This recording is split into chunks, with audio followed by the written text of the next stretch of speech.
স্বাগতম জনাইছো আপোনালোক সকলোকে। মই আপোনালোকৰ সাগৰিকা। আজি কথা পাতিব বিচাৰিছো যে মই নিজেও সদায় কৈ থাকো আৰু এনেও বিভিন্ন আপোনালোকে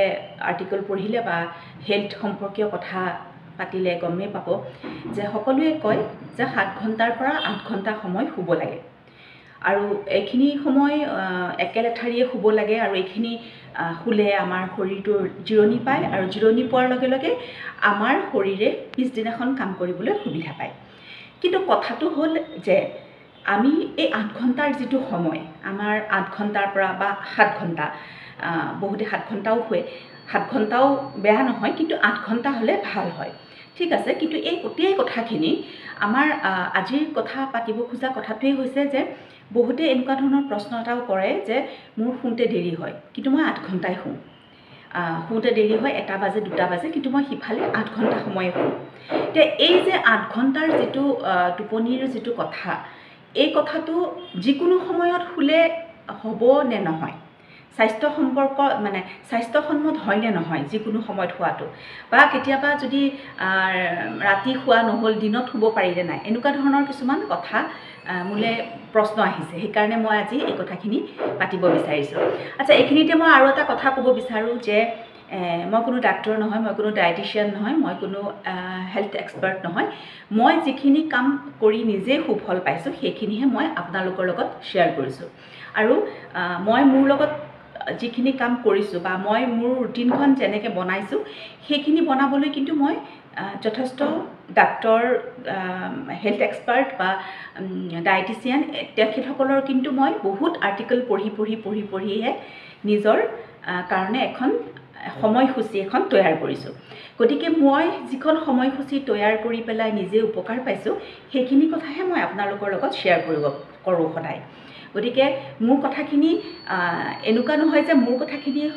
আপোনালোকে মানিলে আপোনালোকৰো একে ৰিজাল্ট হ'ব, কিন্তু মই আজি যিখিনি কথা ক'ব বিচাৰিছোঁ সেইখিনি কিন্তু প্ৰায় সকলোৰে কাৰণে প্ৰযোজ্য যেন মোৰ লাগে। কাৰণ গোটেই কথাটো আমাৰ যিখন দৈনিক সূচী, সেই দৈনিক সূচীখনৰ লগত জড়িত কথা। এতিয়া প্ৰথম কথা হ'ল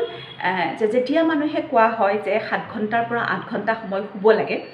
এই শুৱা কথাটো আমি কেতিয়া কৰিব লাগে। এতিয়া বহুতে কয় যে ৰাতি দেৰি হয়, ৰাতি দেৰিকৈ শোৱাৰ কাৰণে ৰাতিপুৱা দেৰিলৈকে শুৱে, তেনেকৈও 8 ঘণ্টা সময়ৰ টোপনি শেষ কৰে। কিন্তু আচলতে সেইটো কিমান স্বাস্থ্যসন্মত সেই বিষয়েহে আমি কথা পাতিব বিচাৰিছোঁ। প্ৰথম কথাটো হৈছে এইটোৱেই যে আমাৰ যিটো শৰীৰ, এই শৰীৰটো সদায় প্ৰকৃতিৰ লগত চলে, প্ৰকৃতিৰ মতে চলে। প্ৰকৃতিৰ মতে যেনেকৈ আমাৰ সূৰ্যোদয় হোৱাৰ লগে লগে আমাৰ হজম প্ৰক্ৰিয়া যিটো সেইটো প্ৰখৰ হয়, লাহে লাহে প্ৰখৰ হয়, আৰু যেতিয়া আমাৰ সূৰ্য লাহে লাহে ডুবিবলৈ আৰম্ভ কৰে আমাৰ হজম যিটো প্ৰক্ৰিয়া সেই প্ৰক্ৰিয়াটো লাহে লাহে সুপ্ত হ'বলৈ আৰম্ভ কৰে। ঠিক তেনেদৰে যেতিয়া আমাৰ চাৰিওফালে অন্ধকাৰ হৈ আহে তেতিয়া আমাৰ শৰীৰে শ্লিপ হৰমন এটা ৰিলিজ কৰে, যিটো হৰমন টোপনি অহাৰ বাবে জৰুৰী। গতিকে সেই শ্লিপ হৰমনটো আমাৰ ৰিলিজ হয়। ৰিলিজ হোৱাৰ লগে লগে যেতিয়া আন্ধাৰ হৈ আহে তেতিয়া লাহে লাহে ৰিলিজ হৈ আহে আৰু সেইকাৰণে আমাৰ ৰাতি টোপনি ধৰে, যেনেকৈ 9টা-10টা বজাত আমি শুই যাওঁ। আৰু যেতিয়া আমি 9-10 বজাত শুই যাওঁ তেতিয়া আমাৰ শৰীৰটোৱে জিৰণি পায়, আৰু জিৰণি পোৱাৰ লগে লগে শৰীৰত থকা বিভিন্ন অংগবিলাকৰ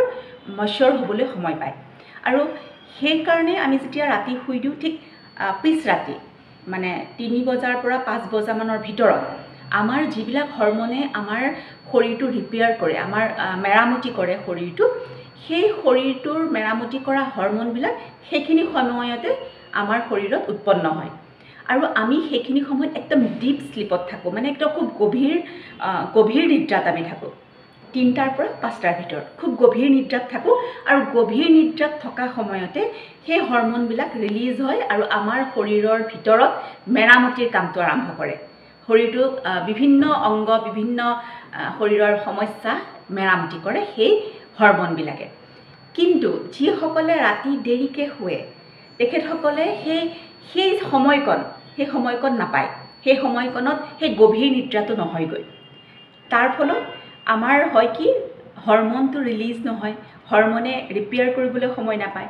ফলত কি হয় পিছদিনাখন আমাৰ ভালকৈ ৰিপেয়াৰ নোহোৱাৰ কাৰণে শৰীৰটো খুব অৱসাদ বা অলপ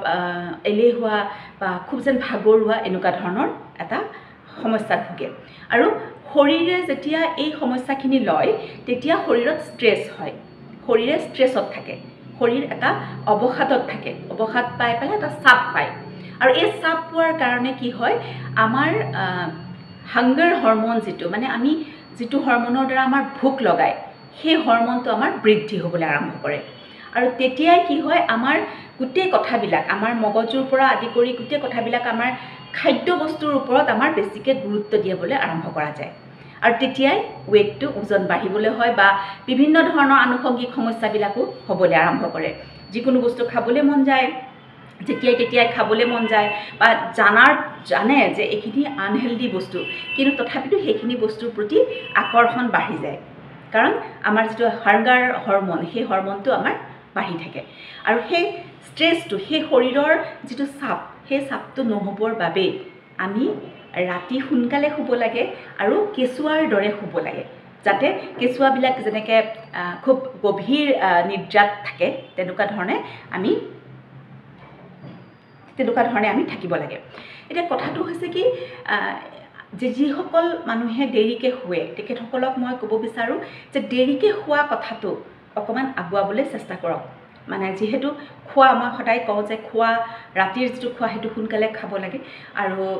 খোৱাটো ঠিক তেনেদৰে আগুৱাবলৈ চেষ্টা কৰক যিমানে ৰাতি খোৱাটো দেৰি হ'ব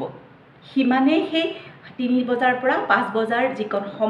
যিকণ সময়ত আমাৰ অতি গভীৰ নিদ্ৰাত থাকোঁ আমি আৰু যিকণ সময়ত গভীৰ নিদ্ৰা হোৱাৰ বাবে আমাৰ শৰীৰটো ৰিপেয়াৰ কৰিব পৰা যিখিনি হৰমন ৰিলিজ হয় সেই হৰমনখিনি ওলাব সেইখিনি সময়ত যাতে ডিপ স্লিপ হয় সেইখিনি সময় যাতে গভীৰ নিদ্ৰাত আমি থাকিব পাৰোঁ সেইটো কথা গুৰুত্ব দিব লাগে সেইকাৰণে যিমান পৰা যায় সোনকালে খোৱাটো অত্যন্ত জৰুৰী